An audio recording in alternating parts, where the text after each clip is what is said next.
दोस्तों, जिस गाजा के लिए पाकिस्तानियों ने अपना सब कुछ न्यौछावर करने की बात कही थी, अब उसी गाजा ने पाकिस्तानियों का बाजा बजा दिया है। दोस्तों, ताऊ अमेरिका की चाट चाट के लाल करने के बाद अब पाकिस्तान गाजा में अपने सैनिक भेजने के कगार पर है। अमेरिकी दबाव और फाइनेंशियल लालच के बीच ये कदम न सिर्फ हमास इजराइल कॉन्फ्लिक्ट में नया मोड़ लाएगा, बल्कि पाकिस्तानी फौज को अंदर से चीर भी सकता है। ब्लीड इंडिया विद 1000 कट्स की बात करने वाला पाकिस्तान इस टाइम पूरी तरह से एक ऐसे मुकाम पर खड़ा है जहां एक चिंगारी उसके पूरे सिस्टम को खत्म कर सकती है। इजराइल विरोधी नफरत पर टिकी इस फौज के लिए यह फैसला इतना खतरनाक साबित हो सकता है कि पश्तून, बलोची और पंजाबी पाकिस्तानी फौज आपस में ही भिड़ सकती है, जबकि अमेरिका अपनी सीक्रेट स्ट्रैटेजी पर चल रहा है। और भारत के लिए यह हिस्टोरिक मोमेंट हो सकता है, बशर्ते हम अपने पत्ते सही खेलें। यह हमारे लिए खुला मौका है। इस वीडियो में हम उसी की बात करेंगे और ये बताएंगे कि नफरत में बने इस देश के अंदर किस तरह से यह ऐतिहासिक मौका खुल रहा है। चैनल को सब्सक्राइब करना और वीडियो अपने दोस्तों से जरूर शेयर करना शुरू करते हैं। Pakistan to send troops to Gaza. Pakistan Deputy Prime Minister Ishaqdar. Pakistan will be sending forces to Gaza. This has been confirmed by Ishaqdar. So Asim Munir held meetings in Egypt with senior Mossad and CIA officials. The Pakistani military is going to start a controlled presence in Gaza. अब वैसे तो पाकिस्तानियों की आदत है कि वो war हारने से पहले हौसला हार जाते हैं। ईस्ट पाकिस्तान को 1971 में जो आज़ादी मिली थी, उसके बाद से इन पाकिस्तानियों ने 93,000 सैनिकों का सरेंडर कर दिया था, जो माइंड यू आज भी एक वर्ल्ड रिकॉर्ड है। अब डिप्लोमेटिक लेवल पर भी पाकिस्तानियों को ताऊ अमेरिका का बड़ा प्रेशर मिला है। हालिया रिपोर्ट से साफ है कि पाकिस्तान गाजा में 3500 से लेकर 20,000 सैनिकों तक भेजने पर विचार कर रहा है। अब ये कोई ऑर्डिनरी पीस कीपिंग मिशन नहीं है, ये अमेरिका सपोर्टेड स्टेबलाइजेशन फोर्स का एक हिस्सा है, जिसका मकसद हमास को कमजोर करना है, वहीं गाजा को दोबारा से खड़ा करना है। इसके साथ ही वहां की सिक्योरिटी भी सुनिश्चित करना है। अब सबसे पहले तो मुझे कोई ये समझाए कि भाई साहब, पीस और पाकिस्तान को एक सेंटेंस में लिखने का आइडिया किसका था? ये दो ऐसे शब्द हैं जो आपस में कभी एक साथ नहीं लिखे जा सकते। पीस के साथ पाकिस्तान का वही रिश्ता है जो देश के कुछ यूट्यूबर्स का लॉजिक के साथ है। गजब बेइज्जती है। पाकिस्तानी विदेश मंत्री इशाकदार ने अपनी संसद में कहा कि पाकिस्तान पीस कीपिंग के नाम पर इनमें हिस्सा ले सकता है, लेकिन हमास को डीमिलिटराइज करने जैसी कोई जिम्मेदारी नहीं लेगा। अबे लाल बुझक्कड़, जिम्मेदारी तो तुमसे अपने देश की ना ली गई आज तक, हमास की क्या लोगे बे? एक्सपर्ट्स की माने तो यह बयान पाकिस्तान के अंदर उठे उस बवाल को डाइवर्ट करने की पाकिस्तानी स्ट्रैटेजी है, जहां पाकिस्तान के अंदर इस बात को लेकर दंगे भड़क सकते हैं। दरअसल पाकिस्तान में हमास को मुजाहिदीन का दर्जा मिला हुआ है। पाकिस्तान ये मानता है कि हमास के आतंकी इस्लाम के नाम पर जिहाद करने वाले वो लड़ाके हैं जो दीन को एस्टैब्लिश करने के लिए इजराइल के खिलाफ लड़ रहे हैं। अब एक पाकिस्तानी जब ये कहता है तो उसका सीधा मतलब है कि वो इनके भाई हैं। सही कहा है, ज्ञानी को ज्ञानी मिले, मिले नीच को नीच। अब वही हाल पाकिस्तान का है। अब जब पाकिस्तानी ट्रूप्स के इजराइल में जाने की खबरें सामने आती हैं तो सबसे बड़ा विरोध पाकिस्तान में ही होता है। ऐसा इसलिए क्योंकि मजहब के नाम पर बने इस देश के अंदर इस्लाम वो मुद्दा है जिसको लेकर ये भूखे पेट भी लड़ सकते हैं। इस्लाम के नाम पर जिस देश को बनाया गया है, वहां उनकी ही सेना किसी मुजाहिदीन के खिलाफ खड़ी हो तो वहां के लोग ये एक्सेप्ट थोड़ी ना करेंगे, बताइए। बात तो सही है, लेकिन पर्पस वही है, गाजा के अंदर एक मुस्लिम चेहरा बनकर वेस्टर्न वर्ल्ड से अपने इंटरेस्ट साधना। पाकिस्तानी आर्मी चीफ आसिम मुनीर पर सीधा अमेरिकन दबाव है। ट्रंप एडमिनिस्ट्रेशन ने मुनीर को फोन करके IMF लोन की गारंटी दी है और कहा है कि पाकिस्तान की इस्लामिक लीडरशिप का मौका है। लेकिन सच्चाई है कि पाकिस्तान पहले ही हमास को हथियार और ट्रेनिंग दे चुका है।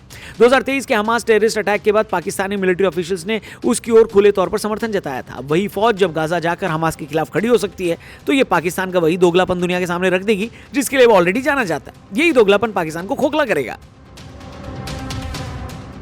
अब दोस्तों, ये पाकिस्तान की मजबूरी क्यों है? पाकिस्तान के लिए ही अपने कटोरे में कुछ डॉलर डालने की उम्मीद देता है। वहां इन्फ्लेशन 40%, फॉरेन रिजर्व 0 और बलोच रेवोल्यूशन भड़का हुआ है। अमेरिका ने कहा है कि पाकिस्तान अपने सोल्जर्स जैसे ही भेजेगा IMF का $7 बिलियन रिलीज कर दिया जाएगा। अब इस बात को सुनते ही पाकिस्तान की जनता सड़कों पर आ गई है। लाहौर, कराची में प्रोटेस्ट हो रहे हैं, जहां मुनीर गद्दार, हमास हमारा भाई जैसे नारे लग रहे हैं। अब अगर वहां सैनिक भेजे गए तो गाजा से लौटने पर वो ही सैनिक विद्रोह भी कर सकते हैं। वही पाकिस्तान में एंटी इजराइल भावना अंदर तक भरी हुई है। पाकिस्तान के पासपोर्ट तक में इजराइल जाना बैन है। इजराइल का नाम लेकर ही पाकिस्तान की सोसाइटी के अंदर हिंदुओं, यहूदियों और इन्फिडल्स के खिलाफ नफरत भरी गई है। दरअसल पाकिस्तानी आर्मी की पहचान इस्लामी जिहाद पर टिकी है। 1948 से पाकिस्तान ने इजराइल को रिकॉग्निशन नहीं दिया। फिलिस्तीन को इस्लामी कुद्स का प्रतीक बनाया गया, यानी वो देश जहां लड़ने के लिए हर इस्लामी मुल्क को अपनी सेना भेजनी होगी। स्कूल सिलेबस से लेकर मस्जिदों तक इजराइल को यहूदी शैतान बताया जाता है। पाकिस्तानी कमांडर्स खुलेआम कहते हैं कि वो इजराइल को 12 मिनट में तबाह कर सकते हैं। ये नफरत सिर्फ बयानबाजी नहीं, फौज की रगों में दौड़ती है। जन्म से ही पाकिस्तानी सिपाही को सिखाया जाता है कि कश्मीर और फिलिस्तीन एक ही जंग है, इजराइल और भारत एक ही है, यहूदी और हिंदू एक ही है। यही नैरेटिव पाकिस्तान के लोगों की रगों में दौड़ रहा है। 1967 के 6 डे वॉर में पाक ने अरबों को प्लेन दिए, पायलट्स भेजे। 1973 में योम किपुर वॉर में पाकिस्तानी सैनिक मिस्र की वर्दी में लड़े। हमास को पाकिस्तान ने ट्रेनिंग कैंप दिए, हिजबुल्लाह के साथ कोऑर्डिनेशन किया। लश्कर तैयबा चीफ हाफिज सईद ने कहा था कि हमास हमारा ही हिस्सा है। अब यही नफरत फौज को एकजुट रखती है। जूनियर ऑफिशियल्स इस्लामिस्ट हैं जो तहरीक तालिबान से सिंपैथी रखते हैं। आज़ादी के बाद के पाक फौज खुद को इस्लामी गढ़ भी कहती आ रही है। जियाउल हक ने जहां शरिया लागू किया और मदरसों को फौज से जोड़ा, ओसामा बिन लादेन को हीरो बताया गया। एंटी इजराइल सेंटीमेंट्स ही इसकी चाबी है। अगर गाजा में इजराइल की मदद पाकिस्तानी फौजी करेंगे तो ये नींव हिल जाएगी। फौज के कोर कमांडर्स इस्लामिक हैं, वही मुनीर को गद्दार कहने लगेंगे। वहीं अगर पाकिस्तान इस पीस कीपिंग मिशन का हिस्सा नहीं बनता तो सबसे पहले वो ट्रंप और अमेरिका का दुश्मन बनेगा। हालांकि लिटरली ऐसा होगा नहीं, क्योंकि अमेरिका पाकिस्तान के साथ हमेशा रहेगा, लेकिन वो पाकिस्तान को सिर्फ जिंदा रखेगा, जीने नहीं देगा। अब चाहे इंटेलिजेंस हो या जमीनी स्ट्रैटेजी, पाकिस्तान को यूएस हर तरह से पिंच करेगा, क्योंकि घुटनों पर आए देश कभी विरोध थोड़ी करते हैं। बताइए, पाकिस्तान को बस इसी बात का डर है कि अगर वो कोई भी स्टेप लेगा तो उसको तो मरना ही है। अब दोस्तों, इस खबर के बाद से पाकिस्तान की फौज में ही दरारें दिख रही हैं। दरअसल पाकिस्तानी फौज पहले से ही फ्रैक्चर्ड है। बलूचिस्तान में विद्रोह चल रहा है, सिंध में अलगाववाद, पंजाब में इमरान खान सपोर्टर्स ने इनकी नाक में दम किया है। फाइनेंशियल क्राइसिस ने ऑफिशियल्स से लेकर फौजियों की भी सैलरी कट की है, जिससे पाकिस्तानी फौज में करप्शन अपने उफान पर है। बड़े अधिकारी सीधे अपनी सैलरी बढ़ाते जा रहे हैं और जूनियर अफसरों के पास इतना पैसा आ नहीं रहा है। जमीन पर खड़े सैनिक को तो बस दीन और इस्लाम का चूरन चटाकर खड़ा किया गया है। गाजा मिशन इस दरार को फाड़ देगा। इस्लामिक अफसर हमास सपोर्टर्स हैं, वो सैनिक भेजने को गलत मानते हैं। अफगानिस्तान से लौटे तालिबानी सिपाही पहले ही इतने लुटे पिटे हैं कि उनके अंदर भी एक विद्रोह की भावना है। अब एक्सपर्ट्स कहते हैं कि ये पाकिस्तानी आर्मी का वियतनाम मूवमेंट है और गाजा में हमास के खिलाफ लड़ाई में पाक सैनिक मरेंगे, घर लौटकर वही सैनिक विद्रोह भी करेंगे। 71 की तरह पूर्वी पाकिस्तान दोहराया जा सकता है। इसकी वजह से मुनीर की सेंट्रल कमांड कमजोर हो जाएगी। जूनियर ऑफिसर इस विरोध में कूदेंगे, ISI में स्प्लिट हो सकता है और इसका फायदा बलूचिस्तान की आर्मी उठाएगी, जिसका सीधा रिजल्ट होगा कि पाकिस्तान की सिविलियन गवर्नमेंट मजबूत हो सकती है। वहां एक नया तानाशाह उभर सकता है। सिविलियन गवर्नमेंट के मजबूत होते ही आर्मी में भी स्प्लिट नजर आ सकता है।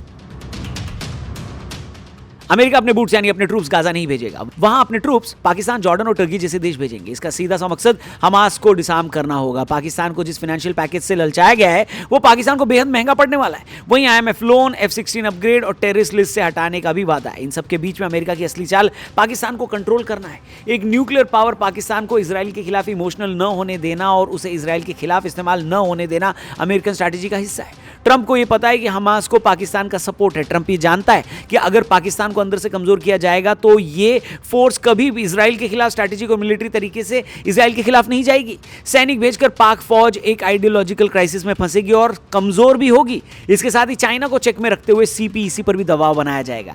इसमें भारत को यह फायदा है कि इन सब में पाकिस्तान बिजी रहेगा। वहीं अमेरिका मिडिल ईस्ट में इजराइल को सिक्योर कर देगा, वो भी बिना अपने ट्रूप्स मरवाए। इससे अमेरिका को एक फायदा यह भी है कि 1 अरब सिपाही कभी हमास पर गोली नहीं चलाएगा। पाकिस्तान का एक सिपाही जब हमास के आतंकी पर बंदूक तानेगा तो उसकी वो कोर आइडियोलॉजी भी चैलेंज होगी जिसका चूरन उसे जिंदगी भर चटाया गया है। दरअसल यही तो है अमेरिकन सॉफ्ट पावर का खेल दोस्तों। अब भारत की बात करें तो भारत आज के टाइम इजराइल का सबसे बड़ा पार्टनर है। 2025 तक $10 बिलियन का ट्रेड है। ड्रोन मिसाइल्स के साथ साइबर सिक्योरिटी कोऑर्डिनेशन भी मजबूत किया गया है। गाजा क्राइसिस ने इसे मजबूत किया है। भारत ने हमास को खुलकर आतंकी कहा है, जो पाकिस्तान नहीं कह पाता। वो इजराइल को सपोर्ट नहीं करता। अब इससे भारत को यह अवसर मिला है कि वो डिप्लोमेटिक लेवल पर अपने गेम्स खेल सकता है। UN में जिस 2 नेशन सोल्यूशन का सपोर्ट किया गया था, वहां इजराइल के साथ हमारा टाई अप बढ़ेगा। इसके साथ ही अरबों के बीच भारत का एक बैलेंस भी बनेगा। सऊदी से IMEC कॉरिडोर फास्ट ट्रैक पर जाएगी। पाकिस्तान को टेररिस्ट सपोर्टर दिखाओ हैं।